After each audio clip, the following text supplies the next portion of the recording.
ฌานทั้งสิเริ่มต้นเป็นคือว่าล่ะเพราะว่าเฮาบ่เคยเป็นก็ต้องมีความสงสัยเป็นธรรมดามีความสงสัยว่าคือหยังเป็นหยังความรู้สึกนี่อาการนี่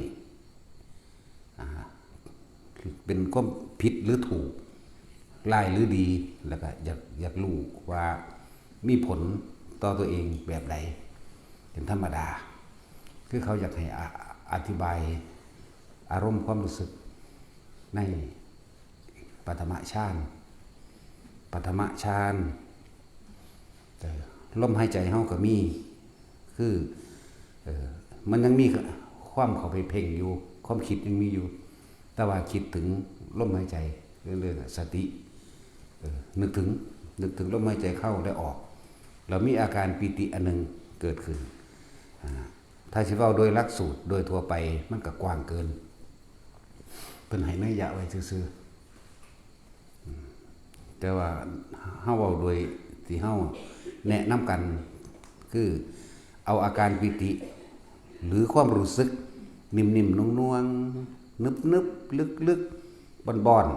ๆเย็นๆเบาๆแผ่วๆบางๆไว้ตรงกลางคิ้วกลางหน้าผากเฮานี่นะ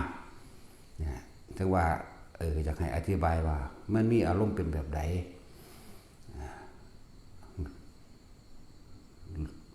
นึกถึงลมหายใจเข้าและออกแล้วก็มีอาการนิ่มนวลตรงกลางคิ้วกลางหน้าผากนี่คือหลักสูตรหลักขอปฏิบัติของพวกเขาเองเป็นเฉพาะนะเป็นเฉพาะแต่ว่าวันนี้ที่เขาอยากให้อธิบายให้จับเอาที่มันตรงประเด็นที่มันเกิดกับตัวเองเด้อที่มันเกิดกับตัวเองอันนี้เป็นโดยทั่วไปโดยกว้างขวางโดยบริยนย่อลงมาเป็นหลักสูตรเดียวเป็นวิธีการนี้วิธีการเดียวถ้าเมื่อไหร่เรามีสติระลึกรู้อยู่ลมหายใจเข้าก็รู้เย็นเข้าไปในโพรงจมูกและออกเรามีอาการปิติโดยทั่วไปมีอยู่5อย่างปิติที่1สติระลึกรู้อยู่กับลมหายใจเข้าและออกมีอาการขนลุกขนพองสยองก้าวขนขิ้งลุกมันจิตทั่วตัวหรือไม่ทั่วตัวก็ช่างบางที่มันก็ทั่วตัวขนขิ้งลุกวืดขึ้นบ่แห้งก็เรียกว่าใช้ได้บางที่มันก็ขนลุกเฉพาะหัวขนขิ้งลุกขนหัวลุกทั้งตัวทั้งหัวนี่เรียกว่าปฐมฌานเป็นแบบนี้ปิติที่2ในปฐมฌานสติระลึกรู้อยู่กับลมหายใจเข้าลมหายใจออกและมีอาการจิตอิ่มเบิกบานในมีอาการจุกอกน้ำตาไหลนี่เป็นปิติที่2เป็นแต่ว่าบ่แม่นแบบเสียใจจุกอกนี่บ่แม่นแบบแค้นใจหรือเสียใจแต่ว่าก็อธิบายว่าจุกอกในความรู้สึกทางกายว่าจุกอกจุกข้อแล้วก็น้ำตาไหลนี่เป็นปิติที่2ในปฐมฌานปิติที่3ในปฐมฌานสติระลึกรู้อยู่ในความรู้สึกลมหายใจเข้าออกเหมือนเดิมและมีอาการโยกเรียกว่าภารณาปิติโยกซ้ายก็ได้โยกนิ่มๆแบบนี้แหละถ้าผู้เบิ่งอยู่ก็สิฮู้ว่าโยกแบบนี้ซ้ายขวาทีนี้โยกหน้าหลังยกหน้าหลังแบบนี้เรียกภารณาปิตินี่ในปฐมฌานปิติที่4ในปฐมฌานสติระลึกรู้ลมหายใจเข้าออกเหมือนเดิมแล้วมีแสงสว่างเกิดขึ้นดุจดังว่าสายฟ้าแลบนั่นคือในหนังสือสิวางสั่น เรียกว่าโอกันติกาปิติมีแสงสว่างเกิดขึ้นดุจดังสายฟ้าแลบที่มีแทรกซ้อนเข้ามาแน่บ่แม่นแค่ว่าดุจดังว่าสายฟ้าแลบเพิ่นให้นัยยะเดียวบางทีมันวาบขึ้นเลยทีเดียวแล้วเฮาสิส่วนมากเฮาสิบ่เคยเห็นเฮาสิตื่นเต้นแล้วก็ไปคิดหาเหตุผลกับมันว่ามันคือหยังเป็นหยังไล่หรือดีผีหรือคนผิดหรือถูก วาบขึ้นเลยไกลๆก็มีใกล้ก็มีหรือบางครั้งเป็นดุจดังว่าเปิดไฟอยู่หน้าผากหรือบางครั้งอันตัวนี้มันสิมีหลายอย่างความรู้สึกหรือนิมิตหลายอย่างก็ว่าได้บางที่ก็เห็นดุจดังว่าลมหายใจเข้าออกมีคล้ายๆกับขาวนวลๆอยู่ในโพรงจมูกเขาหรือเป็นแท่งๆย่าวเข้าออกก็มีขาวนวลเขียวนวลเหลืองนวลนี่เรียกว่าโอกันติกาปิตินี่คือปัตตมฌานเด้อปัตตมฌานโดยปิติที่ห้าเมื่อจิตตั้งมั่นที่แล้วหมายถึงรู้ลมหายใจเข้าออกแล้วรู้สึกอยู่กับเพียงแค่ลมหายใจเข้าออกจะมีอาการนี่อาการเป็นแค่ความรู้สึกเป็นมนุษย์ว่ากายลอยขึ้นกายลอยขึ้นยาวลอยไปในอากาศนะนี่เป็นปิติ5อย่างนี่คือในหลักสูตรแต่ว่าโดยประสบการณ์แน่บางที่ก็กายไม่ได้ลอยแต่ตัวยืดขึ้นยืดเหมือนกับว่าทะลุหลังคาเหมือนทะลุหลังคาขึ้นไปยืดไปดูอากาศหรือบางครั้งก็มีอาการ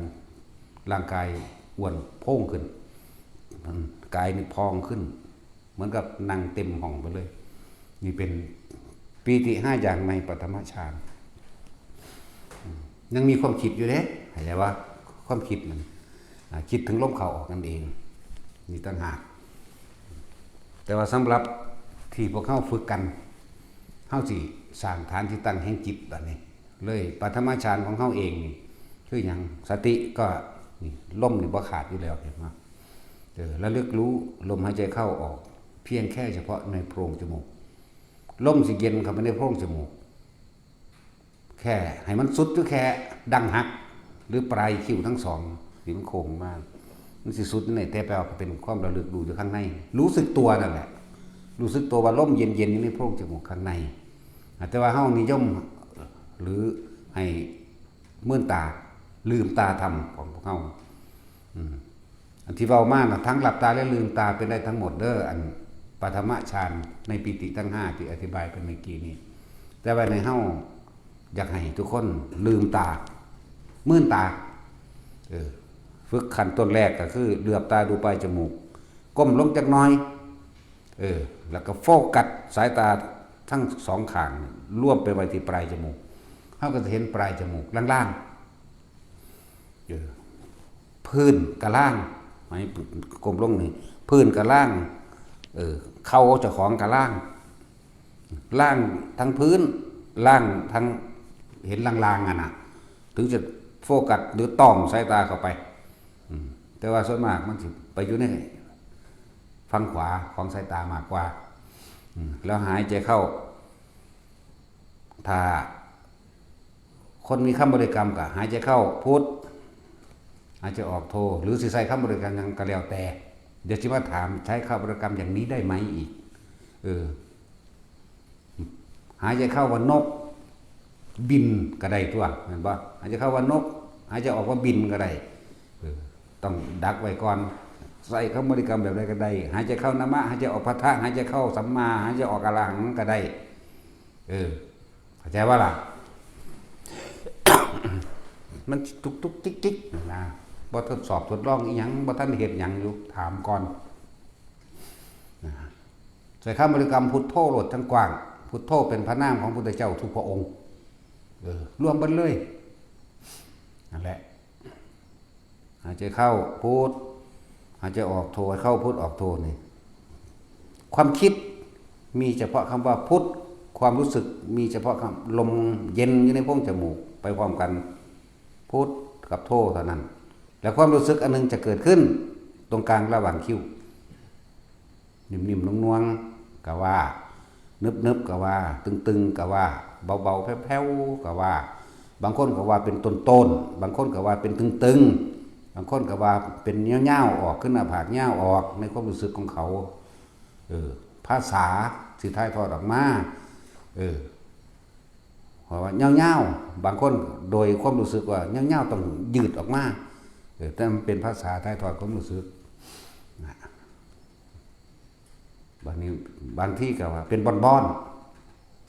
สงสัยสิไปคิดถึงปลาบ่อนน้ำสะนั่นแหละว่าเป็นบอนๆอยู่กลางหน้าผากกลางคิ้วนะบางคนก็วางสั้นเพราะว่าเป็นนิ่มๆนุ่งๆหรือเย็นๆหรือบางที่ก็ว่าเป็นคือเขาเอาปลายนิ้วมือนี่แตะนิ่มๆแบบนั้นนี่เรียกว่าปฐมฌานนั่นแหละแต่ก็ฝึกให้มันคล่องโดยนั่งท่าใดก็ได้ไม่จำกัดท่าเด้อบ่แม่นว่าไปจำกัดท่าโดยต้องขวาทับซ้ายมือขวาทับมือซ้ายนั่นเป็นวิธีการสอนของเพิ่นบ่ได้แม่นสิเอามาเป็นจำกัดหรือต้องตายตัวแบบนั้นก็บ่แม่นเด้อนั่งท่าใดก็ได้นั่งเหยียดซ้อยนั่งเก้าอี้นั่งโต๊ะนั่งตั้งนั่งเตียงนั่งท่าใดก็ได้พิงฝาผนังพิงซ้ายพิงขวาได้ทั้งนั้นเว้าละเอียดกับปานนี้จังสิมีมาคำถามอีกอยู่เนาะจะฝึกเบิ่งซะก่อนตัวนั่งคมๆโตะอยู่ก็ได้ตัวนั่งเบิ่งแต่ก็มีความนิ่มๆหน่วงๆเกิดขึ้นระหว่างกลางคิ้วกลางหน้าผากเจ้าของเองเมื่อนั่งจนชำนาญแล้วนั่งอยู่ไสก็ได้อีกนะบ่ต้องเป็นต้องมานั่งอยู่หน้าพระประธานหรือในโบสถ์ในวัด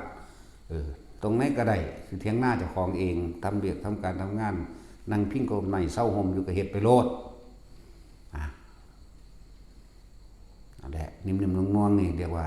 ปฐมฌานวิตกหมายถึงคิดถึงลมหายใจเข้าและออกหรือวิตกหมายถึงคิดถึงคำบริกรรมพุทธกับโทนั่นเองวิจารหมายถึงประคองเอาไว้บ่ให้มันออกจากกรรมฐานอันนี้ฐานที่ตั้งแห่งการกระทำอันนี้บ่ให้มันออกบ่ให้ความคิดออกไปทางอื่นปิติเกิดแต่เฮาเอาปิติเป็นตัวนิ่มนวลอยู่ตรงกลางหน้าผากนี่เองนี่เรียกปฐมฌานมานั่งเฮ็ดไปแล้วก็ค่อยยืนเฮ็ดไปยืนก็เป็นเดินก็เป็นนอนก็เป็นหมายถึงว่ากระทำเมื่อไหร่ที่มันชำนาญหมายถึงแค่นึกถึงลมหายใจเข้าและออกเพียงแค่ลมเข้านี่ก็ได้เลยเรียกว่าชำนาญเรียกว่าชินในชั้นที่หนึ่งก็ว่าบัดนี้ชั้นที่สองเป็นจังไดเมื่อชินในที่หนึ่งปฐมฌานวิตกวิจารปิติสุขเอกคตามีซื่อมัน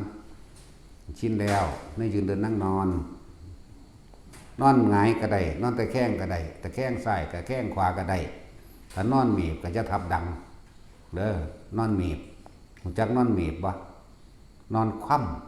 ำแล้วเอากายเอามือมากายข้างไว้หรือกายหมอนไว้จะทับดังอย่างเดียวได้ทั้งนั้นบอกบัดสุธาแล้วดูสินอนเอาขาผูกคือหอยหัวลงมากก็ได้นอนแบบข้างข้าวก็ได้เนาะแบบนั้นก็ได้นอนยืนก็ได้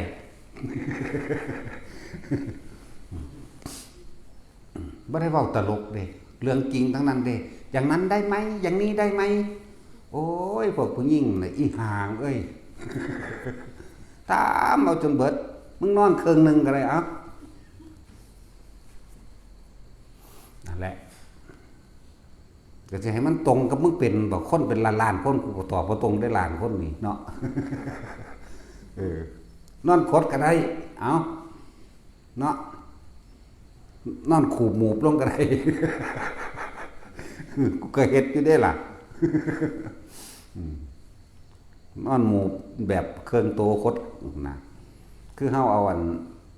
คือเฮาไหว้พระนั่นแหละแต่ว่าบ่ได้ยอมดอกเหยียดแข้งหรือสิยอนก็แล้วแต่ละหมู่เอาหน้าผากเอามือเนี่ยมาลัดหน้าผากไว้ก็จับลมหายใจนั่นแหละช่วงมันเจ็บมันปวดมันป่วยก็เฮ็ดจังสั่นอีหลีมันระงับความเจ็บทางกายซื่อตอนนั้นนั่นแหละแบบนั้นก็ได้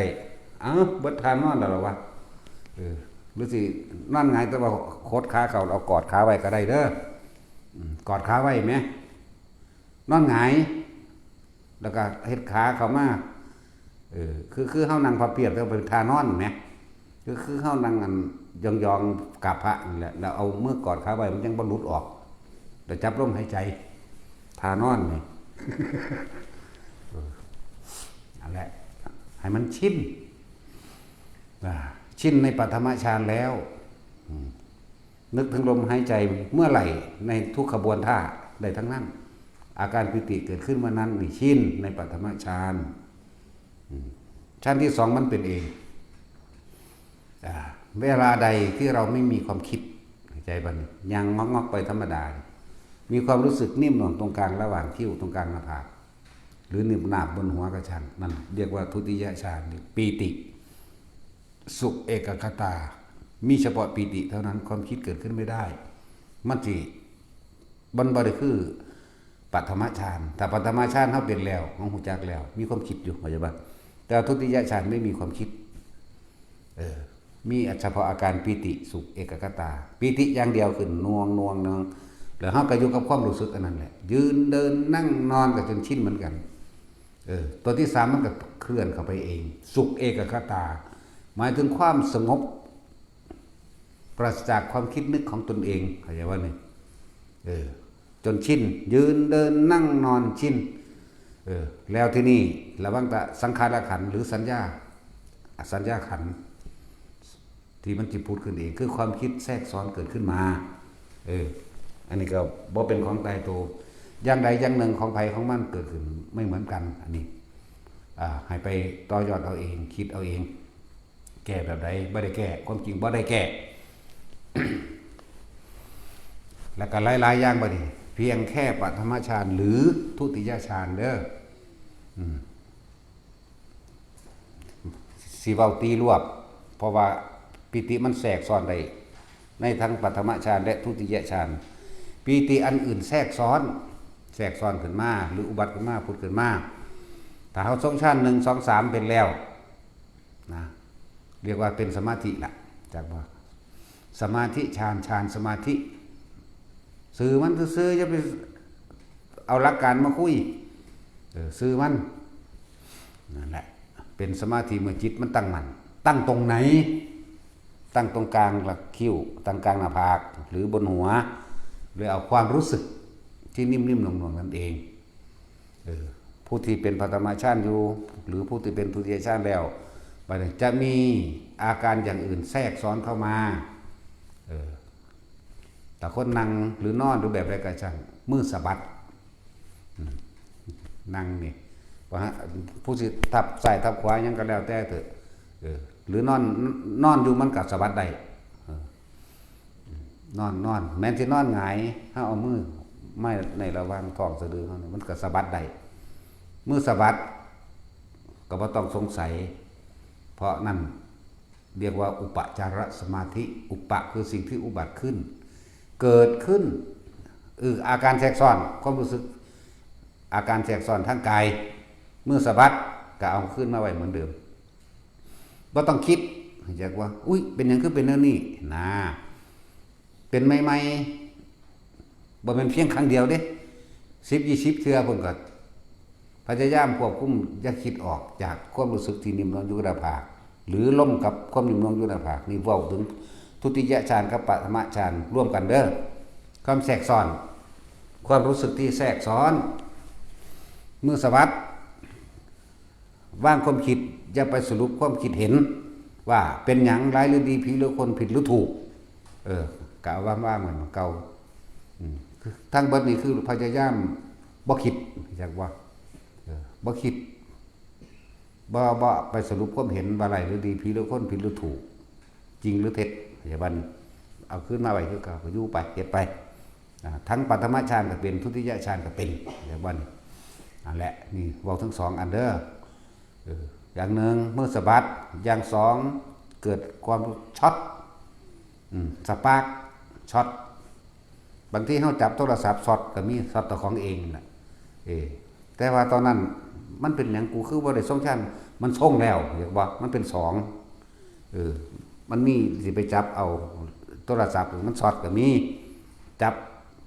เหล็กหรือประตูหรือจับคนอื่นก็ช็อตกระปล่อยมันผ่านซ้ายจะไปเก็บมันไว้จากว่าคือจะไปคิดว่ามันผิดหรือถูกอะไรหรือดีผิดหรือคนเป็นหยังคืออะไรแก้ยังไงบ่ได้แก้ ปล่อยเลย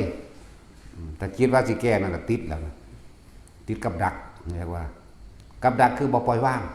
อย่างวันนี้จอดและเนื้อกระตุกแบบนี้มันกระตุกเป็นจุดหรอกผู้ใดเคยเป็นบ่ดึกน้ำแขนน้ำขาน้ำเนื้อน้ำหนังน้ำตุนน้ำโตในหัวนี่แหละหมายถึงว่าทั้งปฐมฌานหรือทุติยฌานผู้มีอาการนิ่มนวลกลางหน้าผากหรือนิ่มนวลบนหัวมีอาการซ้อนเข้ามานี่ก็รู้สึกมันแทรกซ้อนเข้ามานี่ก็บ่ต้องไปหาเหตุผลกับมันให้มันก็รู้สึกในตัวกับพ่อแล้วแต่ว่าอย่าเอาความคิดกับไปแทรกซ้อนเข้ามานะนั่นแหละต่อมาแทรกซ้อนโดยการมีอาการเสียดเหมือนกับเอาเสียนหรือเข็มแทงเดียดดาดเข้าไปตามนิ้วตีนนิ้วมือปลายนิ้วไม่ก็จะไล่ทุกนิ้วเลยเว้ยนิ้วใดก็สร้างเป็นอย่างก็สุกคิดเอานั่นเลยอันรูปแบบเขาผู้ขาเป็นนิ้วซี่สันโอ้ยอีหานิ้วใดก็บอกไปในเชิงเดียวกันนี่เลยเว้ยเนาะก็สิกูเอาถือว่าสู้นิ้วคนบอกมันมีทุกตั้ง20 นิ้วทั้งตีนซ้ายตีนขวามือซ้ายมือขวาโหลดเนาะคือหยังโหลดก็จะว่าให้มันไปคือหยังเป็นหยังไรหรือดีผีหรือคนผิดหรือถูกนะมันเดียดดาดก็รู้ว่ามันเดียดดาดไปแล้วตัวเนาะป้าปุ่นไปเลยบางที่มีความรู้สึกอันนึงเป็นจำจุดเรียกว่าทั้งในบางที่ก็มีอาการร้อนเผาร้อนข้นๆอบในตัวเลือดหลั่งนั่นแหละบางคนเป็นเฉพาะหน้าอกบางคนเป็นเบิดทั้งท้องทั้งหน้าอกเป็นมาร่วมสิก็บ่ต้องตกใจนั่นคือการปรับธาตุไฟและธาตุลมมันแปรปรวนมันไม่สมดุลมันเดือดปรับของมันเองนี่บอกเราได้ว่ามันเป็นอย่างคืออย่างก็เลยบ่แม่นตั้งใจว่าจะมาฝึกสมาธิรักษาโรคต้องบ่แม่นแบบนี้นี่คนที่ส่งฌานจะเดินฌานอยู่แล้วมันสิปรับธาตุปรับโรครักษาโรคของมันเองโดยที่เฮาบ่ฮู้หรอกว่ามันปรับแล้วก็อาการต่อไป นิ่มนวลกลางหน้าผากก็มีเหมือนเดิมเข้าใจปะทั้งปฐมฌานหรือทุติยฌานบางทีก็ขนลุกแทรกซ้อนก็ให้รู้ซื่อๆอย่านำเข้ามาคิดอย่าย่ำเข้ามาคิดเบาเนี่ยรู้สึกทั้งกายก่อนโอ้มันหลายกระดอกเดียดดาดน้ำฟ้าตีนก็มีเด้เดียดดาดน้ำนิ้วตีนนิ้วมือก็แล้วแต่ฟ้ามือก็ตามแขนขาหรือคนที่เกี่ยวกับโรคหัวใจมื้อนี้มันจะเป็นเดียดดาดเสียดเข้ามาเหมือนแท่งข้างหลังมันเอายังแง่เข้าไปข้างหลังแต่ว่าเป็นเหมือนกับเสี้ยนเดียดเข้ามาหัวใจทั้งสี่ก็มีก็ปล่อยมันเลยอย่าไปสงสัยอย่าไปยังปล่อยมันเลยอย่าไปยังคิดอย่าไปหยุดคิดเพื่อจะหาเหตุผลนะปล่อยมันเลยบอกต่อมาบัดนี้คนนั่งจังสี่แต่มีเนื้อนวลอยู่บนหน้าผากทั้งทุติยะและปฐมะเด้อชั้นที่1กับที่2ชั้นที่1ที่2มันมีอาการโยกเสริมเข้ามาใส่ความรู้สึกหยุดก็ได้แล้วก็เพราะว่าเฮาสิจับอันเดียวอย่าว่าต้องไปสงสัยความโยกพอโยกนี่ก็บอกแล้วว่าคืออาการหยังความรู้สึกไว้จังไดก็บอกซื่อมันแล้วจับความรู้สึกเดียวใส่ความรู้สึกหยุดความรู้สึกก็ได้หยุดตัวมันโยกนี่นะข้อหมุนงอกงักหรือแม้กระทั่งหาวอยากว่าล่ะหาวก็รู้ว่าหาวโลดจะไปว่ามันเป็นหยังคือหยังหาวก็ดีต้นเอาของเสียออกแต่ว่าภาษาวิทยาศาสตร์เนาะปากตดมันหาวนี่เย้าดากตดเด้ มันออกมามันมีกลิ่นเด้แต่ตัวนั้นเนาะ มันมีกลิ่นอันนั้นมันกับปรับธาตุเหมือนกันเข้าใจว่าล่ะหาวหรือเบาอีกเชิงหนึ่งเพื่อเกิดความสบายใจเขาได้รับบุญน้ำตัวเขาขอบุญก็แล้วไปแบบนี้สิแทรกซ้อนเข้ามาอีกแล้วยังไงจะอุทิศตรงให้ถึงถูกไปเดี๋ยวไปนิพพานโลดสูจะมาเงินน้ำข้นไหลเนาะ ที่เฮ็ดทั้งเบิดมาทั้งเบิดนี่ล้วนแล้วแต่เป็นบันไดก้าวสู่ความปล่อยว่างสู่ความว่างความสุญญตาความอนัตตาเด้บ่แม่นมาฆ่าน้ำก๊อกล็อกแก๊กแก๊กกิ๊กๆจ๊อกๆนำมื้อนี้เด้แค่ความรู้สึกนำมื้อนี้ก็ยังพอแห้งแล้วเด้อันความสงสัยต่างๆนานาคืออะไรร้ายหรือดีพี่ละคนผิดหรือถูกต้องทำยังไงจังแก้ยังไงจังวางยังไงนี่เห็นบ่ล่ะก็มึงคิดสิว่างอยู่มันบ่ว่างเด้อนั่นมันต้องไปเลยว่างเลยว่างคือบ่คิดแต่คิดบ่แม่นว่างนั่นแหละปล่อยไปเบิดทุกอันจับความรู้สึกเดียวอย่าหนีจากความรู้สึกในกายนี่สติปัฏฐาน4อย่าหนีจากความรู้สึกในกายก็อยู่ในเรือนร่างกายอาศัยกายนั่นน่ะเป็นฐานที่ตั้งแห่งจิตก็ดีคืออุณาโลมนี่แหละถึงมันสิเคลื่อนไปบนหัวกลางหัวนุ่มๆนุ่มๆหนาๆหรือถึงมันสิเย็นวืบลงไปในกลางสมองทำกลางสมองก็ให้รู้ซื่อบางที่มันเกิดอิ่มเอิบทำกลางอกก็รู้ซื่ออีกบ่ให้วายหยังรู้ซื่อมันบ่ออกจากกายก็เป็นว่าใส่ได้แล้วมันละแล้วเฮาบ่ได้ไปละมันเฮารู้สึกโตซื่อนั่นแหละยังอีกระบาดนี่ขั้นต่อไปทางกว่านั้นเด้บาดนี่โดยเฉพาะทั้งชั้นที่1ที่2เด้อบอกไปแล้วอันเรื่องมื้อนี้ถ้ามันเกิดบ่ได้ก็ประมวลเหตุการณ์ปล่อยเอา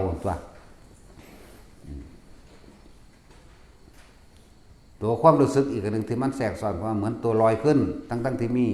นิ่มนวลกลางหน้าผากก็เหมือนกันหรือตัวใหญ่ขึ้นก็ตามจะต้องปล่อยทั้งเบิดเหมือนเดิมนะปล่อยทั้งเบิดเหมือนเดิมตัวมันที่สงสัยมากๆแน่น่ะคือตัวแทรกซ้อนโดยโอกันติกาปิติบ่แม่นแค่ว่าเด้บ่แม่นแค่ว่าแสงสว่างเกิดขึ้นเด้ตัวนี้ร่วมอยู่ในหมวดของนิมิตต่างๆนิมิตสิ่งที่ปรากฏขึ้นให้ตาเห็นให้หูได้ยินให้จมูกได้กลิ่นเรียกนิมิตภาพนิมิตกลิ่นนิมิตเสียงหมู่นี้ตัวนี้สิแก้ยากกว่าหลายอันอีกนะพวกประสาทพวกคลอแคลก็เอานำมาเว้ามาถามพวกละบ่เป็นถ้าไปเห็นแบบนี้หังสิหนักกว่าเก่าอีกนำโอ้สารพัดไปนำไปปรับภพภูมินำไปอุทิศบุญนำไปเอากันขึ้นจากนั้นลกติดนั่นติดนี่ถูกหลอกวัดเข้าใจว่าล่ะพวกนั้นอันนี้สิเว้าบาดนี้สำหรับประเภทที่มีนิมิตบาดนี้บางที่มันก็คำว่าแสงให้เมื่อตาเฮ็ดนะพวกรับตาเจ้ามาเว้าเด้อภาษาฝันมันสิเจ้าสินั่งมีสติดีกระจังถ้ารับตาผมบ่สนใจสิตอบให้เจ้าพวกนี้ก็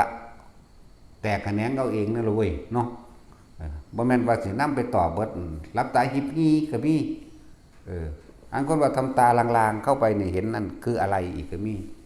คือเป็นบ้าเท่านั้นแหละ คือประสาทนั่นแหละขอรอแคลจังสันมันบ่ได้เอาจริงเอาจังดอกอันนี้เฮาสอบผู้ตั้งใจบัดนี้พวกนิมิตต่างๆทั้งที่ยืนอยู่เดินอยู่นั่งอยู่นอนอยู่ทั้งหมดนั่งท่าไหนก็ได้นั่งย้อนขาตามเถียงหน้านั่งย้อนขาตามเตียงตามโต๊ะหรือนั่งย้อนขาอยู่ตามผู้ตามผาตามหิน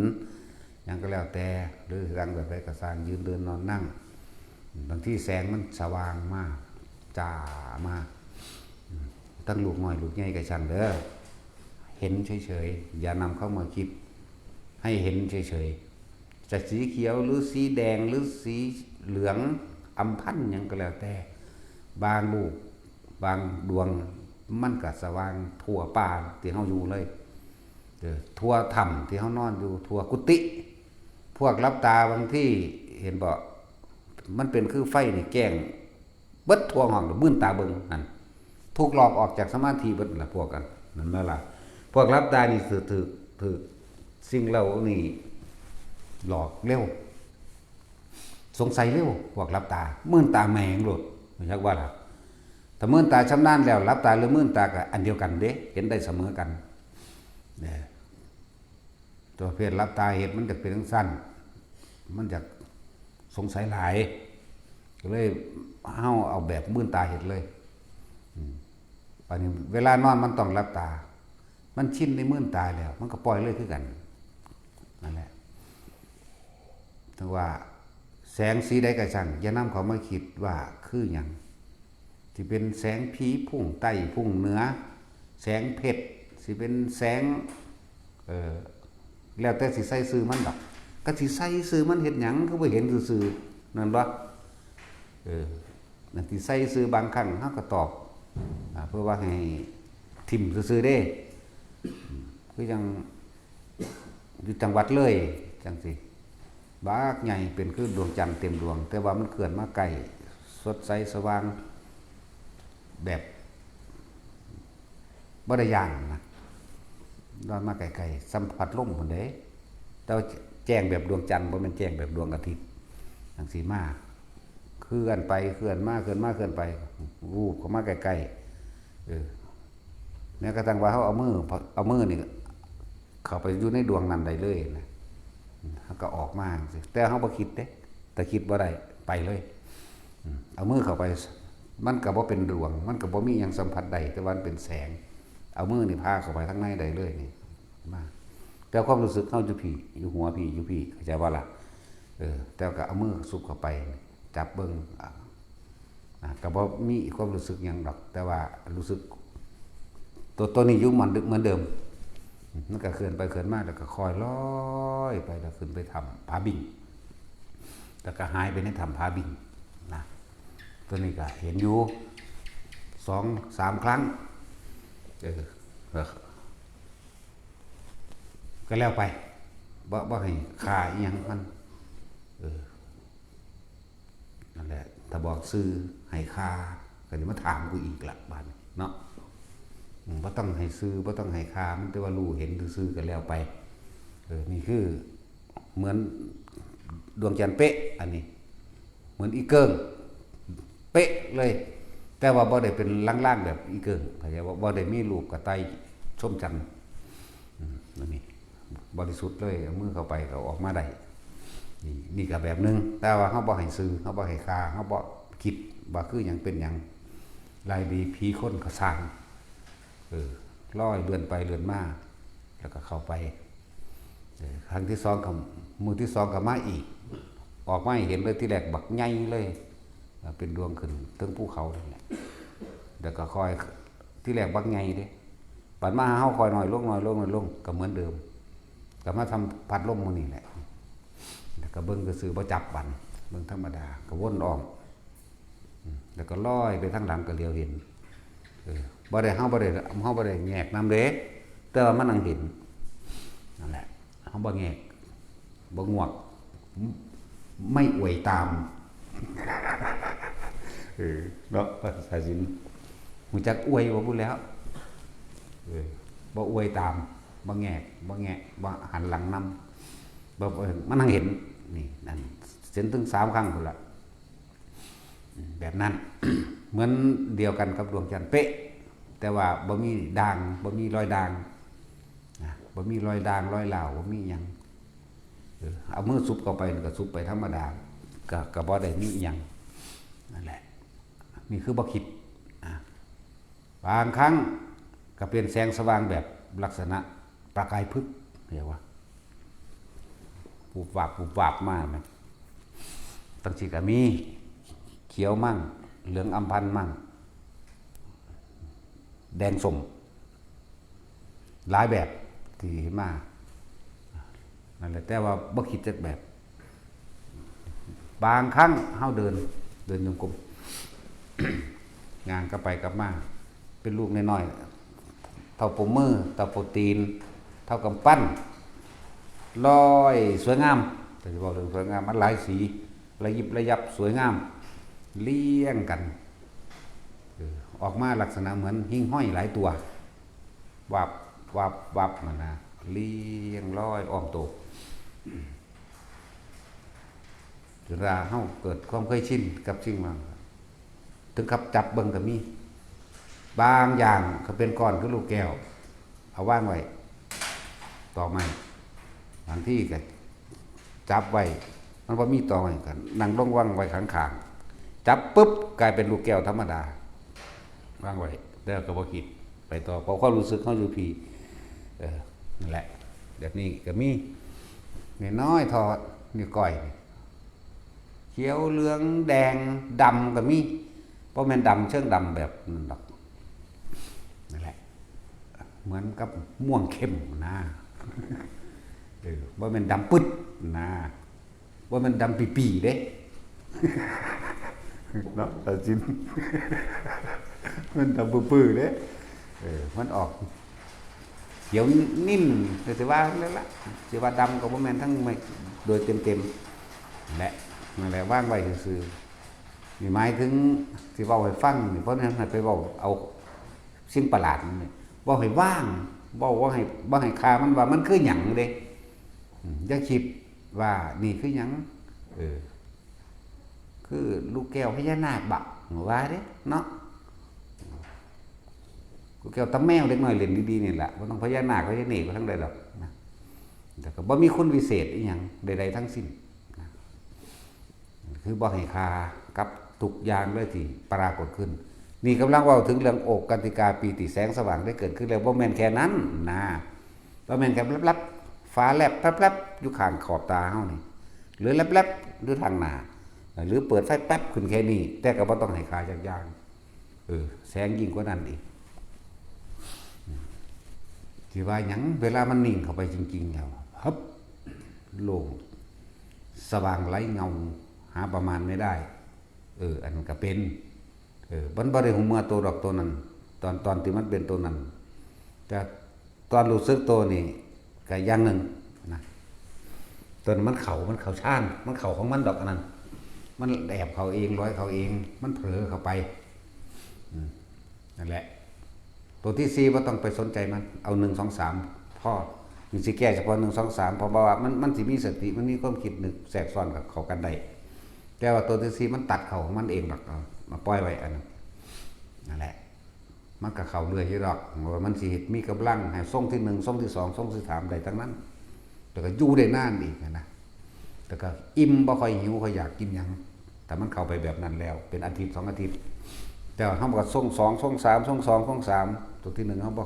มันก็ผ่านแล้วเนาะตัวที่1ก็ดีส่ง2ส่ง3ถ้าสิส่งที่1ก็ตอนเฮาคิดพิจารณาไกลควรเด้ฟัง2ไม่มีความคิด3ความคิดผุดขึ้นเอง1เวลาเฮาสิคิดพิจารณาและไกลควรบางเรื่องโดยปฏิจจสุบาทอาการปิติเกิดอยู่นี่แล้วเฮาไกลควรอวิชชาคือความบ่รู้ของเฮาอวิชชาคือสัญญาความรู้สึกเก่าๆที่มันเคยมีมาไว้แล้วถ้าการไหนหาประมาณบ่ได้คิดดีก็ติดดีแต่เมื่อติดดีแล้วเร็วบ่จำเป็นต้องติดมันก็ติดคือเก่ามันอยู่ในดีความเข้าใจผิดคิดว่านี่ก็ไล่ไปไล่ของเฮาเองในเรื่องของเฮาเองแต่เอาความรู้สึกนวงอยู่กลางคิ้วกลางหน้าผากหรือหัวเหมือนเดิมถึงมันจะเคลื่อนไปลงมาเคลื่อนไปลงมาบางครั้งเข้าเต็มสมองเลยเย็นวาบเข้าไปเต็มสมองเลยก็มีแต่ว่าความคิดยังพิจารณาใกล้ควรในปฏิจจสมุปบาทคนเฮาเนาะเพราะว่ามันมีความหลักมันมีความปรารถนาแล้วนี่ก็เป็นปฏิจจสมุปบาทเด้อยากว่าล่ะเหตุและปัจจัยทั้งหลายแห่งสัตว์ด้วยแต่เกิดเพราะว่าเฮามักเขาเป็นแบบนี้เฮาก็คิดนึกปรุงแต่งไปแบบนี้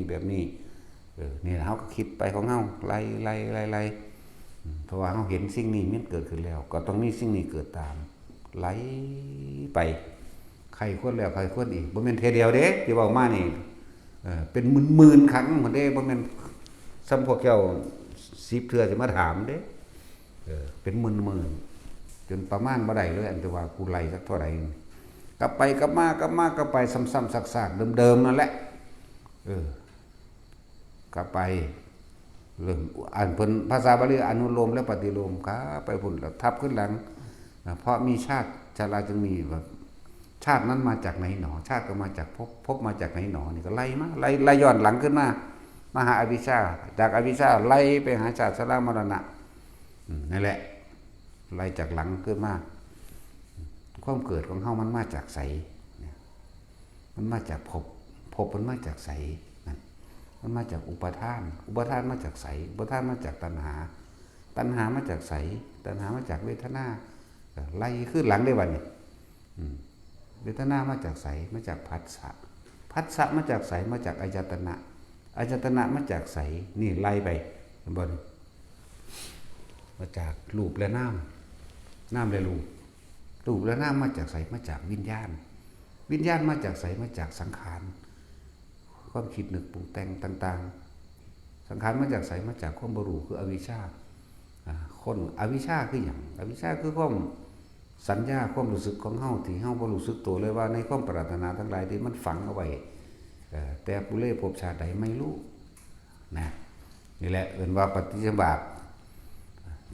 ปฏิโลมจากหน้ามาหลังจากหลังไปหน้าอนุโลมจากบ่แบบนี้ไล่ยังละเอียดเลยเด้มันไม่แค่ดีเด้ถือว่าเพราะสัญญาเฮาตีรวบเป็นอวิชชาเองไล่ไปจึงมีสังขารจึงมีวิญญาณจึงมีนามรูปเพราะสัญญาจึงมีสังขารเพราะสัญญาจึงมีวิญญาณเพราะสัญญาจึงมีเห็นบ่ไล่คร่าวๆซื่อๆฟังซื่อๆเด้จะเอาละเอียดเลยอยู่นี่3 มื้อก็บ่แล้วเด้นี่มีจักบ่นี่เพราะสัญญาจึงมีนามรูปเพราะสัญญาจึงมีอายตนะเพราะสัญญาจึงมีผัสสะเพราะสัญญาจึงมีเวทนาเพราะสัญญาจึงมีตัณหาเพราะสัญญาจึงมีอุปทานเพราะสัญญาจึงมีภพเพราะสัญญาจึงมีชาติชรามรณะชาติชรามรณะก็มีความตายเป็นที่สุดอยู่แล้วชาติแล้วก็มีชราเฒ่าแก่ไปแล้วก็ตายเป็นที่สุดอยู่แล้วแต่เฮาบ่เกิดมันก็ถ้าเฮ็ดจังได๋มันสิบ่ตายมันก็บ่เกิดนี่ก็ไล่ขึ้นหลังมาอีกแต่ว่าต้องละสัญญาจึงจะบ่เกิดต้องละสัญญาจึงบ่มีภพถ้าเฮาบ่ปรุงแต่งสัญญาภพก็เกิดขึ้นบ่ได้บ่ปรุงแต่งสัญญาเกิดอุปทานเกิดบ่ได้บ่ปรุงแต่งสัญญาตัณหาเกิดบ่ได้บ่ปรุงแต่งสัญญาภาวนาเกิดบ่ได้บ่แต่งปรุงแต่งสัญญาผัสสะก็เกิดขึ้นบ่ได้บ่ปรุงแต่งสัญญาแม้นตาหูจมูกลิ้นกายใจสิหูสิเห็นหยังก็ได้ถ้าบ่ปรุงแต่งสัญญาเวทนาก็เกิดบ่ได้นี่ก็ไล่ขึ้นไปหาอายตนะไล่ขึ้นไปไล่ไปหาบุญก็เรียกว่าดับสัญญานะไล่ไปไล่มาไล่มาไล่ไปปึ๊บเข้าอีกอยู่ในความสว่างอันหาประมาณบ่ได้ล่ะที่เขาจะว่าแจ้งสว่างต่างๆนั่นก็แล้วแต่ซับไปซับมันอันนั้นเป็นเขาเจ้าทายความรู้สึกออกมาในตอนนั้นซื่อออกมาอีกไล่อีกเด้บ่ได้ย่อมง่ายๆเด้ซัดอยู่พอตรงนั้นบ่ฮู้จักหิวข้าวหิวน้ำเป็นเด้แล้วความเพียรมันมีเวลามันมีกำลังนั่นแหละอินทรีย์พละศรัทธาพละก็ว่าไปเนาะจังซั่นแล้วศรัทธาธรรมดาคือตั้งใจมุ่งมั่นยังมีเจตนาอยู่แต่ว่าศรัทธาตัวนั้นศรัทธาพละนี่เป็นเองเป็นแบบรู้สึกฮึกเหิมขึ้นมาเว้าที่หลังแต่ว่าตอนเป็นไปเลยเด้แล้วบ่จักเมื่อยลักล่าเด้เดินจงกรมก็เดินอยู่หันเท่าใดมือก็บ่รู้ตัวเองน่ะบ่ซั่นเฮาสิตอนเฮาลงมานี่เถียงเขาบ่แม่กูผ่านไป2 เดือนกูบ่รู้สึกตัวเลยตัวนี้นะบ่รู้สึกเลยว่าวันที่เท่าใดเดือนปีหยังเวลาเนี่ยบ่รู้พี่ยังเข้าใจว่าหมู่ว่านนี่เข้าใจบ่เหมือนกับเฮาลงจากป่าจากดงมาเหมือนหมู่ว่านนี่ยังเถียงเขาว่าเป็นหมู่ว่านนี่อยู่ถือว่าเฮาลงมันเดือนกุมภาเดือนลงมาเดือนกุมภานี่มันสิเป็นมีหน้าแล้วเด้จังซี่บางแท้มันบ่แม่นเมษาพฤษภามิถุนาแล้วหัวรักก็สิฟื้นขึ้นตัวนั้นมาได้ครับพอแห้งนะแล้วก็บ่ได้คิดยากบักษณะเด้นั่นแหละเป็นลักษณะนั้นนี่อาศัยพิจารณาซึ่งเหตุและปัจจัยทั้งหลายที่ตัวเองเวียนว่ายตายเกิดเด้เมื่อรู้ตัวเองแล้วก็รู้ผู้อื่นนั่นแหละมันสิไปรู้มันสิไปยากหยังเจ้าของก็เป็นจังซี่รู้โตแล้วผู้อื่นก็เป็นเหมือนกันบ่เกี่ยวกับหญิงกับชายที่ตัณหาหมายว่าล่ะความอยากเดียวกันตัณหาเดียวกันเพียงแต่เป็นไปตามเหตุปัจจัยในกรรมของไปของมันโดยผู้หญิงโดยผู้ชายซื่อๆเด้นั่นแหละบ่จังว่านี่เพียงแค่ปฐมฌานเด้เจ้าบ่ที่เว้ามานี่ความรู้สึกตัวยังมีอยู่ความคิดพิจารณาไปเลยนั่นแหละเราชัดเจนปานใดอีกพิจารณาแบบใดพิจารณาในองค์ฌานที่1นั่นเองวิตกคือการคิดใคร่ควรพิจารณาเรื่องใดเรื่องหนึ่งที่เขากำหนดกันมาบ่ว่าจะเป็นเรื่องอสุภะกะสร้างเกสาโลมานาคาทันตาตาโจนี่ บ่ว่าสิคิดพิจารณาเรื่องนี้ก็สร้างรวมจนเป็นธาตุทั้ง4รวมจนว่ามีชีวิตอยู่เป็นแบบนี้เป็นธาตุสี่เป็นอาการ42ไม่ใช่อาการ32เอาจนว่ามันพังจนว่ามันขึ้นมาเกสาพงลมมาขนนาคาเล็บน้ำตาวันตะโจนังบางสังเงินนาคารูอันเดียกระดูกกระดิ่งเป็นชั้นที่ในกระดูกไล่ไปแยกออกมาเนี่ยนี่10อย่างนี่เป็นธาตุดินกับว่านี่12อย่างนี่เป็นธาตุน้ำปิตังนิโสโดยตังน้ำเลือดเสโทน้ำเงินเมโทน้ำคนอสุรน้ำตาวาสาน้ำเดือดไล่อยู่พอสำนีเลยครับไปกับมากับมากับไปในอสุภะนี่จนว่ามันเกมันตุลุงคังกับว่าไปนั่นแหละไล่ไปหมูดขูดลงไปหาหมูดหาขูดละเกิดเป็นภาพปุ๊บปุ๊บปุ๊บปุ๊บเกสาพรมละเมาคนนาคาเล็บเนี่ยเป็นภาพปุ๊บปุ๊บปุ๊บปุ๊บปุ๊บออกมาได้เด่นเนี่ยกองออกไปเป็นธาตุดินธาตุน้ำกอบกายขึ้นเป็นโตล่างบุคคลขึ้นมาอีกเราตอนนี้เฮาไล่นี่ผมก็ลงไปอยู่ส่วนผมเป็นกองเป็นกองเป็นกองกองมันก็ตีรวบรวมก็เป็นกองดินเดียวกันเป็นกองน้ำเดียวกันนะก็เป็นร่างกายจึงมีธาตุลมและธาตุไฟก็ว่าไปธาตุลม6ธาตุไฟ4 2นี่คือคนเป็นนาไล่ของเจ้าของนี่ทุกคนเหมือนกันไประบาดนั่นแหละนี่เรียกว่าตอนในห้องพิจารณาตอนเป็นจังซี่ตอนยุบเพียงแค่ปฐมฌานเอาอาการปิติมายืนยันไว้นึกไปของมันเป็นอารมณ์เดียวตั้งมั่นอยู่ในอารมณ์เดียวจากวันนี้เป็นสมาธิมันตั้งมั่นอยู่ในเรื่องเดียววิตกหมายถึงการพิจารณาใครควรวิจารณ์เฉพาะเรื่องจากวันนั่นแหละปิติมีอยู่แล้วนั่นแหละบ่ต้องเว้าสุขเอกคตามันเลยสุขไปแล้วนะไล่อยู่จังสั่นเดี๋ยวขึ้นอยู่กับความเพียรของเฮาที่แรกก็หยาบๆขี้คร้านแน่เฮ็ดแน่มันแน่ทั้งเธอก็คิดถึงหากูตายลงกูบ่ตกนรกบ่ก็ลุกแข็งขึ้นมาเดินจงกรมเนี่ยจัก3นาทีไปนอน3ชั่วโมงอันเดี๋ยวก็ลุกขึ้นมาอ่านหนังสือในสัก2นาทีนอน8ชั่วโมงก็ค่อยดึงกันไปลากกันมาเพราะสำนีเลยนั่นแหละนี่เพียงเฮาบ่หาตั้งที่บอกว่าบ่จำเป็นต้องไปถึงว่าชาญลึกๆเข้าอันนั้นลึกๆลึกๆหยังดอกบ่เลิกบ่เลิกอีหามันหยังล่ะอยู่จังซี่ล่ะกลางๆนี่แหละนี่ว่านี่บางมันสิเข้ามันเข้าเองดอกปล่อยมันตัดมันแล้วเข้ามันดับปึ๊บสว่างจ้าบ่แม่นแสงเด้จักบ่บอกบ่ได้เข้าไปตรงนั้นแล้วเฮาก็บ่ฮู้จักว่ามันสิซื้อว่าจังไดก็สร้างที่แมงดอกนั่นแหละ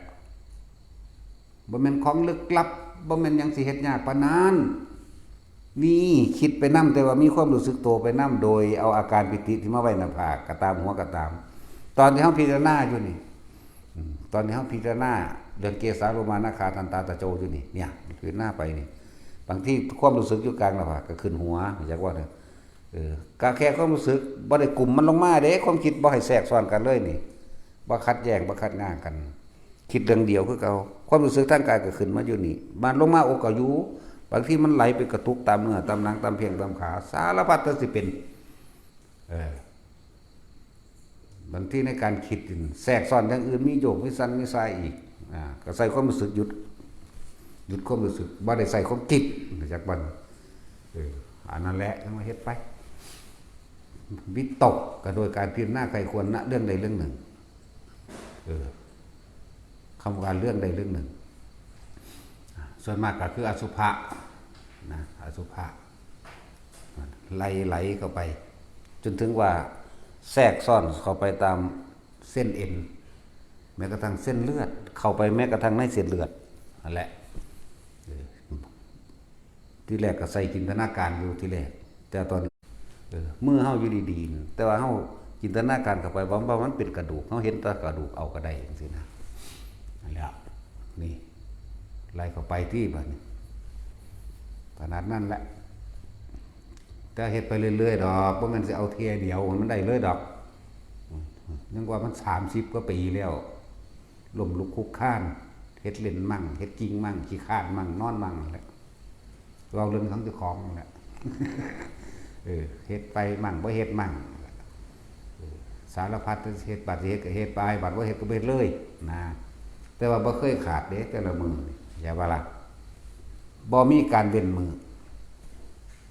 บ่มีการเว้นมื้อจักมื้อแต่ว่าวันละเล็กวันละน้อย บางวันก็มากบางวันก็น้อยแต่ว่าไม่เคยขาดสักวันไม่เคยขาด30 ปีแล้วล่ะตอนนี้ไปเห็นแมงยังรถดาแล้วคนมันนั่นแหละเนาะเว้นยังบ่มีลมพร้อม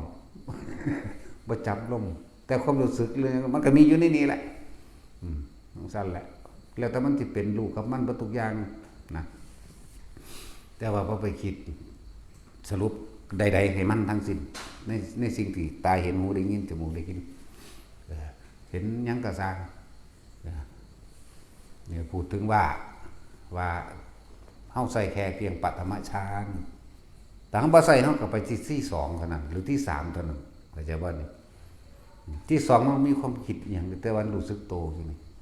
เวลายางเล่นไปหันไปนี่ก็ตามก็อยู่ในนี่อยู่ในนี่อยู่ในนี่พูดถึงว่าคนที่ฝึกเด้ตอนที่จะสำหรับตัวเองตอนนี้ยางซื่อๆจักบ่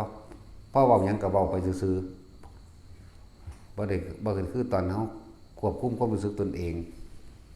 ตอนนั้นให้อยู่ในความรู้สึกเห็นต้นไม้เห็นเสือฟื้นสายไฟเห็นคนเห็นหมูหมากาไก่ได้ยินได้ฟังเรื่องราวต่างๆคนถกคนเถียงกันความนั้นคนนี้ตอนที่เฮาคือตั้งใจอยู่บ่คิดออกจากความรู้สึกในกายใช่บ่ตอนนั้นนี่เว้าลำดับขันให้ทุกคนว่าบางคนอาจจะอยู่ในขันว่าย่างไปก็เกิดอาการปิตินิ่มนวลขึ้นนะครัหรือกลางหัวได้แล้วแต่ว่าสิ่งที่เฮาก็แง่พุ่นแง่พี่เหลียวพุ่นแล้วพี่อยู่เห็นอยู่แต่ว่าบ่นำผมมาคิดนี่แหมเพราะว่าเฮาอยู่ในความรู้สึกเดียวนี้นั่นแหละนั่นว่ามันก็ค่อยๆมีกำลังของมันเองคำว่าตัวที่3สุขเอกคตาหมายถึงมันสงบความคิดเจ้าของที่ตั้งใจคิดมันสิบ่มีนี่จักว่านึงเรียกว่าสุขเอกคตาสงบแบบความคิดเจ้าของบ่มีนี่แม่นบ่แม่นบ่มีเสียงเด้บ่แม่นเงียบแบบบ่มีเสียงลมเสียงนกเสียงกาเสียงคนเว้าเด้แต่ว่าความคิดของเฮามันบ่มีเจตนาตัวใดแล้วนะเพิ่นเลยเอิ้นว่าสุขเอกคตานั่นแหละสั้นฝึกไปเรื่อย1กับ2ถ้าชินชำนาญดีแล้ว3มันก็สิเป็นไปเอง4มันก็เป็นไปเองดอกเฮาขอให้ทุกคนเฮ็ดให้ชำนาญในที่1นั่นแหละซะก่อนยืนเดินนั่งนอนท่าใดก็ได้นอนกอดเข่าก็ได้นอนแบบใดก็เอาเถอะเฮ็ดไปเถอะของเฮาเฮ็ดทดลองเบิดนั่นแหละหรือแม้กระทั่งการเล่นกับอาการปิติต่างๆสิเฮาก็ยังทดลองเบิดเฮ็ดเป็นแต่เป็นเน้นเหมือนได้อันมันหมุนนี่ร่างกายมันหมุนนี่ขึ้นแมงถาดนี่เห็นบ่เขาส่งเข้ากันนี่ถาดที่เขาเลาะนี่ขึ้นนั่งเทิงนั่งหมุนอีหลีเว้ยควงลวงหมุนอยู่หั่นล่ะมันสิตกจนจับไว้จังซี่พุ่นตัวนั่นถาดนั่นเอาเลยว่ะบัดสิหยุดก็ใส่ความรู้สึกหยุดได้แน่ตัวนี้ก็รู้นะเว้ยเฮ็ดไปเบิดนั่นแล้วเอาฮอดกระโปตัวตะกี้มันมีอันมะพร้าวเขาตัดเครื่องอันน่ะไว้ตะถูแป้นศาลาตะกี้นั่นน่ะแต่ตัวนั้นก็ยังเอาตังขึ้นมาตั้งใส่ตัวหมุนคือบักคังตัวที่แรกมันดึกดักได้เข้าใจบ่นี่ถ้าเอาตังงบใช้มันขามันบ่ถึงพื้นพุ่นน่ะอธิบายปานนั้นสิบ่เข้าใจอยู่บ่ขาตั้งบ่ถึงพื้นดอกว่ามะพร้าวมันหน่วยใหญ่อยู่ตะกี้เหยียบแล้วก็จับคือไว้นี่ชักว่านี่แล้วก็เบิ่งกระน้ำมันหมุนบ่นอนเด้อมันก็ค่อยหมุนปล่อยมือได้บัดนี่หมุนดีๆไว้แต่ว่าบ่วินบ่เมาแม่ว้ายเฮ็ดไปเบิดเด้ลองเคลื่อนไปจังซั่นเลยม่วนหิวอยู่ผู้เดียวตัวธรรมดาบ่หลวงปู่หลวงตาโอ้ยหมาสีแมวเด้จังใดบึงสิดีจากกูแล้วศูนย์แล้วเบิดคำสิเบามีเบิดแล้วม่วนซั่นตัวแกล้งเพิ่นเสยแล้วแกล้งเพิ่นเสยเฮ็ดไปเล่นไปล่ะตอนสิเป็นเน้นเลยมัน เฮ็ดเป็นตาเป็นเน้นมาได้แนวมื้อนี้แล้วเฮ็ดไปเบิดเป็นหยังคือสอนแต่ละคนลองฝึกเล่นแปลกๆกระดาษออกจากผ้าหรือเอาสิ่งของออกจากผ้าแม้กระทั่งเอาตัวเองออกได้แม้กระทั่งตัวเองจนถึงที่สุดว่าเอาตัวเองทะลุกำแพงได้เดินผ้าเสาไฟฟ้าก็ได้เสาไม้มื้อนี้ก็ได้เฮือนร้านได้นั่นล่ะแม้กระทั่งกำหนดตัวเองเพื่อจะไปอยู่อีกจุดใดที่ใดที่หนึ่งก็ได้ฝึกไปตั้งที่แรกต้องเอากระดาษออกจากผ้าพี่นี่จักวันล้วนแล้วถ้าเป็นการทรงฌานเจริญฌานล้วนแล้วถ้าเป็นการฝึกจิตล้วนแล้วถ้าเป็นการทรงอารมณ์มันเป็นกุศลนะจักบัดนี้จิตที่มีกำลังพวกนี้สิรู้ทันความคิดเร็วเฮ็ดไปเถอะเล่นไปเรื่อยๆกระดาษออกจากผ้าแล้วเอาปากกาใหญ่ขึ้นเอาหมอนเอาท่อนไม้ไผ่หรือสุดท้ายแล้วเอาเขาเองพุ่นละเฮ็ดตัวเองออกได้แล้วเริ่มเฮ็ดไปเรื่อยๆเฮ็ดแบบบ่ต้องเคร่งต้องเครียดมือหนึงก็เฮ็ดแน่เล็กๆน้อยๆไปนะกำหนดตนเองนี่ไปอยู่ในธรรมพุ่นจังซี่นะกำหนดตนเองไปอยู่หม่องใดหม่องหนึงนั่นแหละที่เฮาสิให้มันไปนั่นแหละสมมุติว่าเฮาสิไปทำดอกคับจังซี่แต่เฮาก็ลืมไปแต่จะบ่ได้คิดจ่อไปเด้ลืมไปล่ะเดี๋ยวมันก็เพิบไปเองดอกมันสิไปว่าเผลอนั่นแหละจักบ่แต่กลับมาก็เห็นเหมือนเดิมว่านี่แต่ทั้งสั้น มันเป็นนั่นคือให้ฝึกแนวมื้อนี้ให้ฝึกไว้เถอะจักวันหนึ่งพวกเจ้าสิจับจุดตัณหาแต่ของใดพวกเจ้าสิว่างเอาเองได้ดอกหลายๆอย่างนั่นแหละฝึกไปแล้วกลับเป็นนั่นคือให้คือพระบางสินานั่นคือเขาจึงจักในวิธีของตนเองเพราะมันแต่เชื่อว่าคือพระเดี๋ยวมันจะพากันมาไปเช็คพระนี่ของจริงของปลอมอยู่ละหามมันนั่งไปในทางนั้นอยู่ไปก็ดีก็เลยว่าพวกเจ้าทดลองกำลังจิตแต่ของเองว่าสิมีอานุภาพก็เด้อบ่แม่นพุทธคุณบ่แม่นพุทธานุภาพแต่ว่าอานุภาพพลังจิตเจ้าของเองเด้อต้องเอาดักไว้บ่ซั่นเอาไปหาเหตุตัวที่ใส่ซื้อไว้จังซั่นจังซี่เหมือนเขาสวดคาถาหมากินความคิดก็ว่าพุทธคุณโลดพุทธคุณหาแมงบ่มันสิเป็นจังซั่นจักว่าล่ะพุทธคุณก็ไล่เบิ่งอิติปิโสภควาพุทธคุณก็คือเพิ่นเพียรในการสั่งสมบารมีนั่นพุทธคุณพวกนั้นสั่งสมบารมีแบบนี้ก็ว่าไปต่างหากจับก้อนหินมาก้อนนึงแล้วก็มาวางไว้ข้อมือข้อที่2ของนิ้วกลางก็มาฝึกเอาตัวมาคือเบิ่งแล้วก็เอาถ้าบ่จักแนวคิดก็นะโมพุทธัสสะก็จับก้อนหินมานะโมพุทธัสสะมาวางป๊อกไว้นี่วางไว้กลางข้อมือนี่พวกฝึกอยู่นี่ก็สิพอบอกกันเป็นอยู่ดอกมั้งหรือพากันฝึกหาแมงบ่นี่ดาพระได้นี่บ่แม่นพระดอกว่าดาวมูนี่ ดาวแมงเบิดนั่นแหละวางไว้กลางน่ะคืบเล่นตะบัดถ้ากำลังคิดแต่ของดีหรือแบบใดมันสิคือบ่ถึงจากวันนี้มันสิคือบ่ถึงมันสิ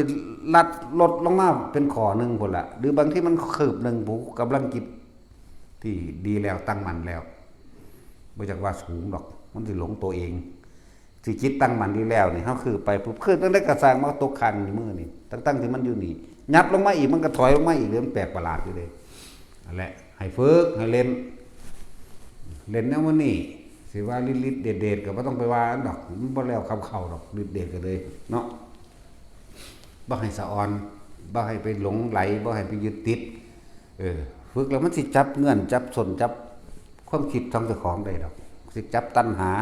ที่มันกำลังจะแซ่ออกไปหาเรื่องเข้ามาเองดอกอย่าว่าล่ะฝึกไปจะเอาจากผาจนถึงคนออกจากผาเจ้าของเองเด้เขาเอาเน้นนโมเฮ็ดมันก็ยังออกด้วยล่ะ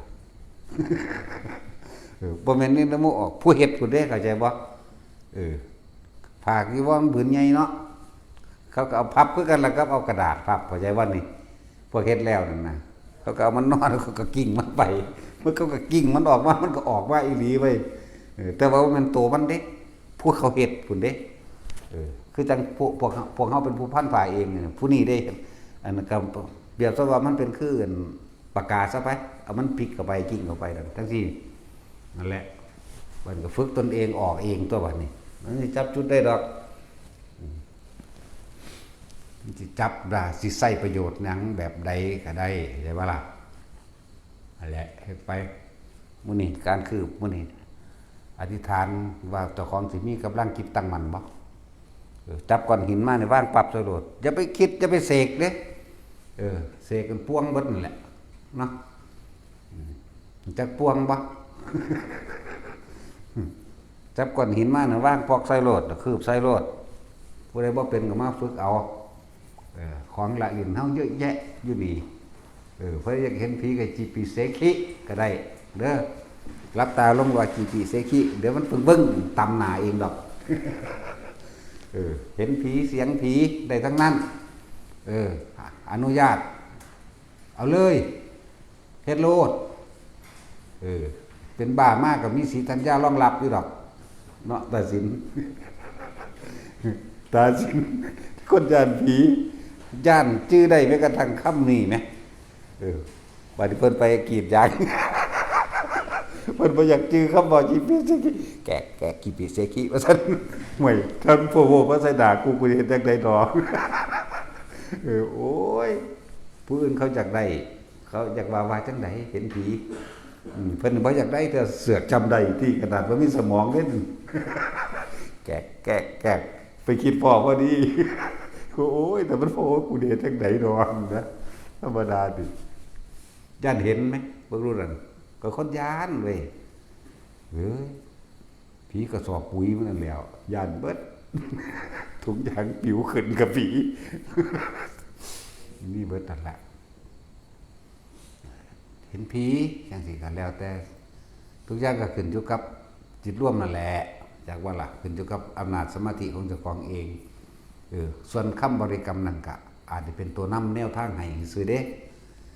เหมือนกับพวกเฮาบ่จักสิว่าจังได๋น้อเลยมีนะโมตัสสะขึ้นต้นมันเลยมีคำว่าพุทธังธัมมังสังฆังสรณังคัจฉามิมั่งว่าสิเอาพระพุทธพระธรรมพระสงฆ์เป็นที่พึ่งจังไดนะส่วนผู้เขาฮู้จักแล้วพวกเขาเป็นของแล้วเขาบ่ว่าหยังก็ได้เด้เพราะมันเป็นพุทธมันเป็นธรรมมันเป็นสงฆ์ในตัวเองของมันบ่ว่าหยังก็ได้ว่าล่ะจังซั่นแหละเลยมีแนวนำคือพวกเฮาคือว่านั่นแหละมันเลยพากันติดพิธีเอามากมายฝึกเบิ่งเดี๋ยวก็รู้เองล่ะเฮาได้ยินได้ฟังแล้วแม่นบ่นำเขาไปฝึกบ่ได้ไปใช้ประโยชน์มันก็เหมือนไม่รู้อะไรเลยเด้อบ่มีความหมายใดๆนะการได้ยินได้ฟังสิรู้จากตำราสิอ่านมาหรือครูบาอาจารย์ที่พร่ำสอนตลอดจดจำได้ถ้าตัวเองบ่เป็นเองมันก็เหมือนกับไม่รู้อะไรเลยนั่นว่าล่ะเป็นสั่น อยากให้ทุกคนนั่นนะมาฝึกเอาเองแม้กระทั่งว่าสมาธิรักษาโลกก็อาศัยกำลังจิตกำลังฌานและอาการกำลังของปิตินั่นแหละมันสิรักษาโลกของเจ้าของเองเริ่มต้นแรกตั้งแต่มันเย็นนวงๆเข้าไปในหัวนี้หรือเนิบนาบในหัวบนหัวนี้หรือบางที่แช่ลงมาระหว่างสมองพวกเป็นโรคพวกเกี่ยวกับไม่เกณฑ์พวกเกี่ยวกับสมองตีบหรือไขมันอุดตันในสมองกระสังมันจะค่อยๆคลายออกไปเองดอกมาฝึกเอาส่วนโรคอย่างที่เป็นเกี่ยวกับมะเร็งตับมะเร็งปอดมะเร็งไตลำไส้ใหญ่หน่อยยังกระสังก็เอาอาการปิติที่เป็นอาการภารณาปิติออกมาเฮ็ดให้แขนโยกแขนสั่นแล้วมันสิสะเทือนเข้าไปเบิดในโครงสร้างร่างกายตัวนี้มาฝึกเอาอันเว้าไปจังซี่ผู้เขาทดลองโดยตัวเขาเองก็มีเขาก็เฮ็ดเป็นอยู่แต่ว่าผู้บ่ทันได้แม้กระทั่งปัตตมฌานถามเอายอดเลยก็มีรักษาโรคkanเป็นไงเห็นบ่ซั่นจังซี่ก็มีมาฝึกซะก่อนคาถารักษาโรคเป็นยังไงก็มีบ่มีคาถาบ่ได้ท่องดอกเพียงเป่าบ่แม่นแบบนั้นดอกตัวเองต้องมาฝึกเอาเองตัวอาสาพวกนั้นนี่ก็ผู้ใดบ่ท่านได้เป็นก็ไปหาเมสซี่หน่อยเมสซี่คูณมันน้อยก็เลยเอิ้นเมสซี่หน่อยก็ไปให้เพิ่นแนะนำเทคนิคให้ตัวผู้ใดบ่ท่านได้เป็นอยู่นี่เด้อ คืออนุญาตให้บอกหมู่ได้บอกหมู่เฮ็ดแต่นั้นนั่นนี่บางที่เขาเว้ากันพวกประสาทเหมือนกันสิเว้ากันเข้าใจเพราะประสาทกับประสาทเว้ากันได้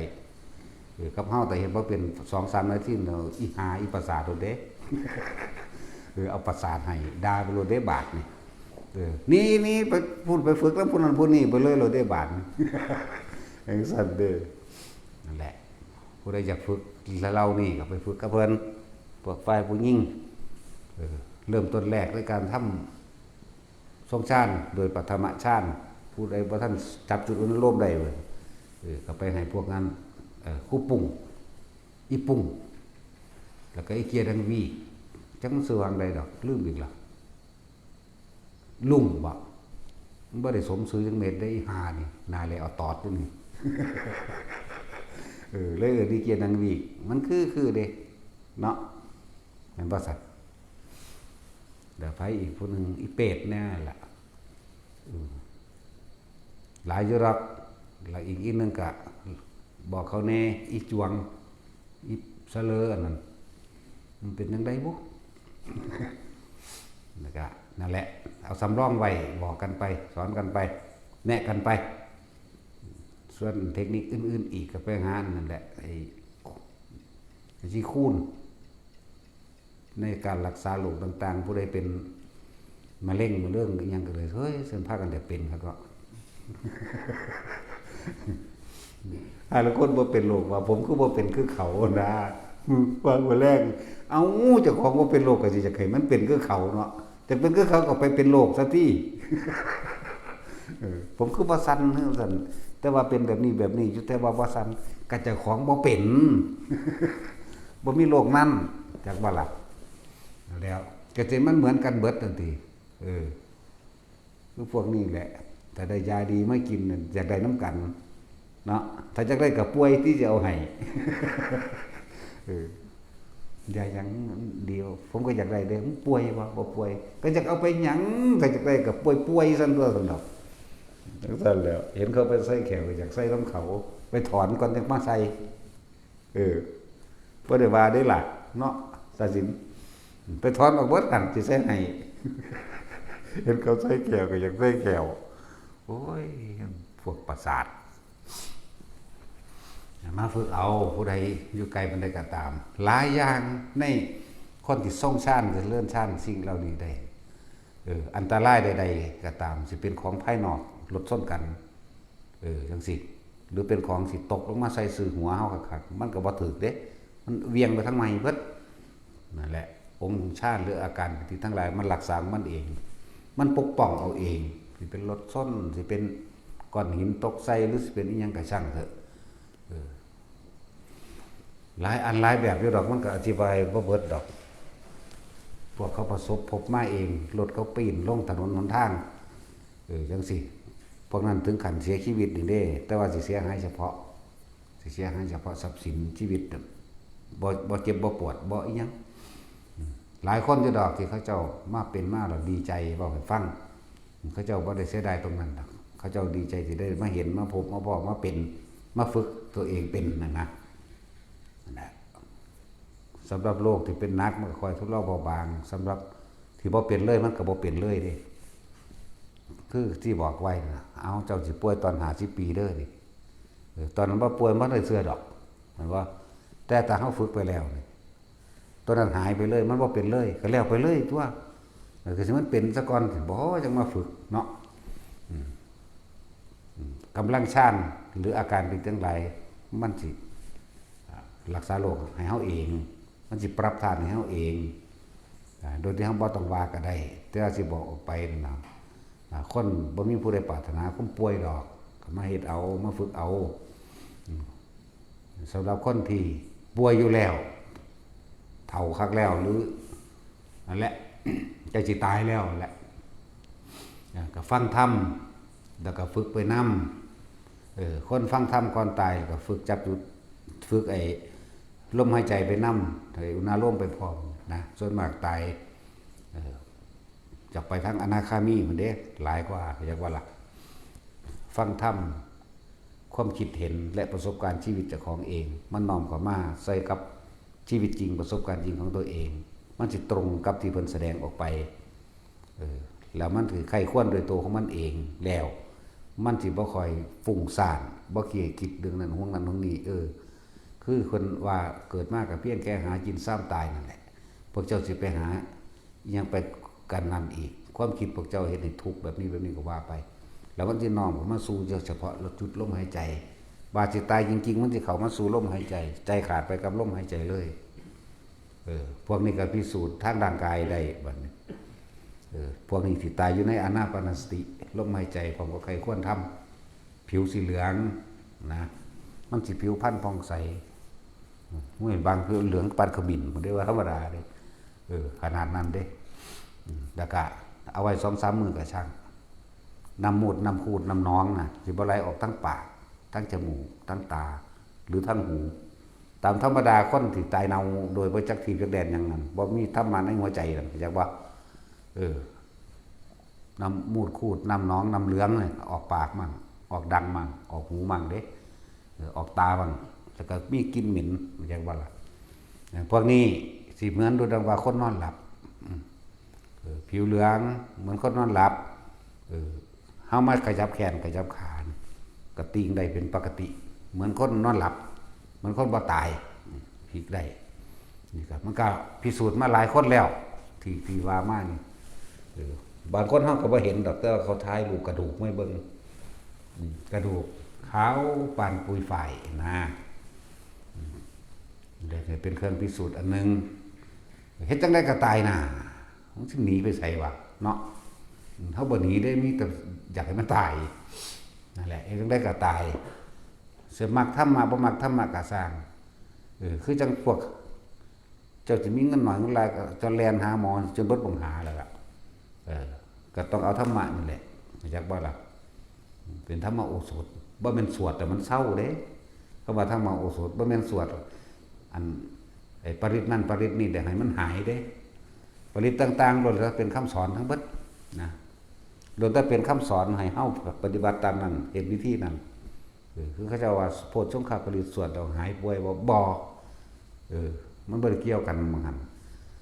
มันเป็นคำบอกสอนโพชฌังโฆสติสังขาโตเป็นผู้มีสติทำมานังวิจโยนี่เลือกเป็นธรรมที่เหมาะสมกับตัวเองวิริยมปิติเมื่อได้เลือกเป็นธรรมตามที่เหมาะสมกับตนเองแล้ววิริยมนี่วิริยะนี่จะบอกแล้วมีความภาคเพียรปฏิบัติไปเมื่อมือความภาคเพียรปฏิบัติไปแล้วนี่ปีติก็เกิดขึ้นเพราะจิตได้รับธรรมเมื่อปีติเกิดขึ้นได้รับธรรมเกิดขึ้นแล้วปัสสัทธิจิตนี่เลยสงบผ่อนคลายออกก็เป็นสมาธิก็เป็นสติก็เป็นปัญญาก็เป็นเหตุแห่งความหลุดพ้นเองนี่โพชฌังโฆสติสังกโตธรรมนังวิกถาวิริยมปีติปัสสัทธิโพชฌังคาจตถาปเรสมาธิเปขะโพชฌังคาจตถาปเรสมาธิเปขะนั่นแหละเป็นหนทางให้สัตว์ทั้งหลายสัตว์เตสัพพทัสสนามุนตสัมปตตาภาวิตาภังลุยกตาสังวัตติอภิญญายะนิพพานายะจะโพธิญาณเป็นความรู้ยิ่งเป็นความรู้ดีเป็นความรู้ถึงความดับนี่ตั้งหากมันเป็นคำสอนเด้อเมื่อมันไปสวดแล้วเอาใส่น้ำไปสะหดกันมันสักเลยพวกมันเกินไข่เนาะ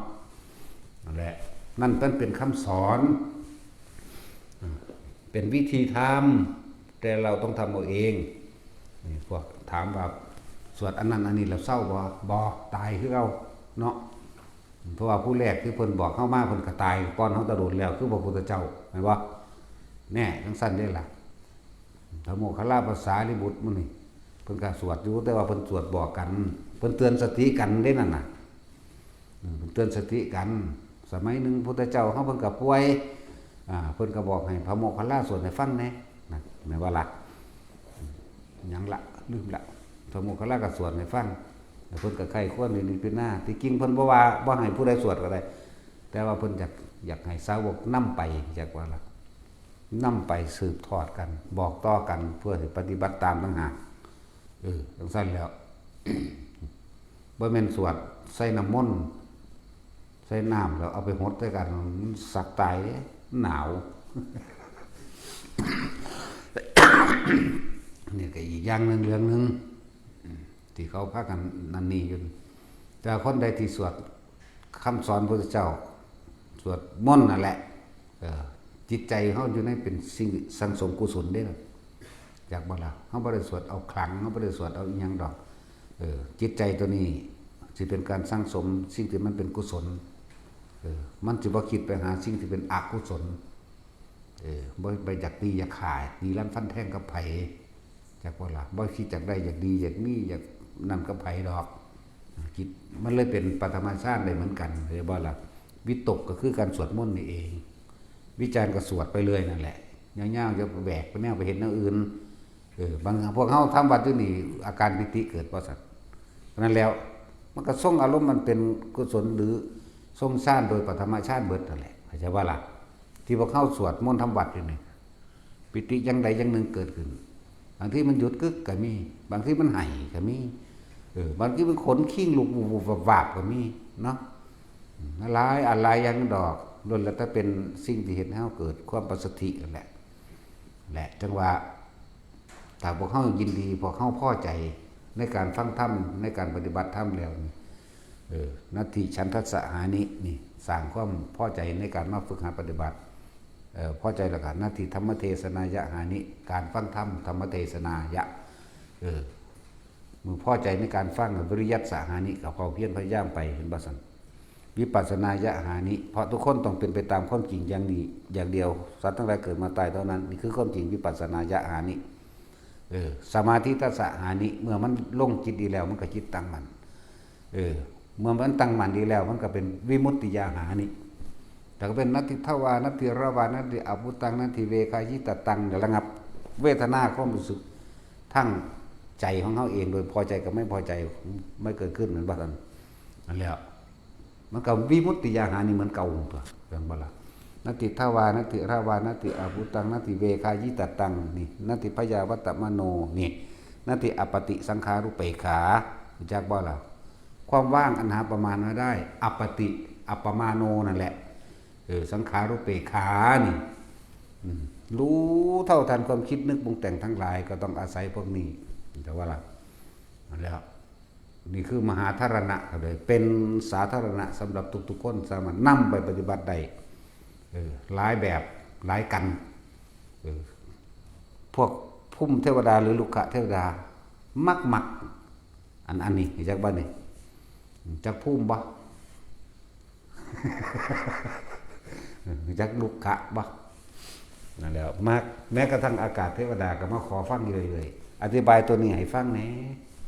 เนี่ยเขาก็เลยอธิบายแล้วหรือพวกใดอันยังว่าเขาก็บ่ค่อยเบาถ้าเที่ยงไปแล้วจะเข้าไปหาหลวงพ่อเรียกว่าล่ะหลวงพ่อที่นั่งโคโมอยู่กะสร้างอย่าไปถามนั่นถามนี่หลายจนถึงบ่าย 3สิลงมาเองเด้อนั่นแหละบ่จะเข้าไปแต่เข้าไปคุดแล้วบ่แม่นจะเข้าไปหายังได้ก็เข้าไปเด้โคโบเพ่เห็นว่าเป็นบ้าทรงเมื่อนั้นจะเป็นนักสั่นอีหลีเด้บอกกันตอนนั้นด้วยพวกนี้ก็เลย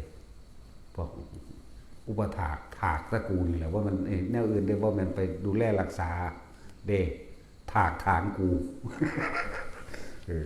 วันนี้แล้ววันนี้แหละ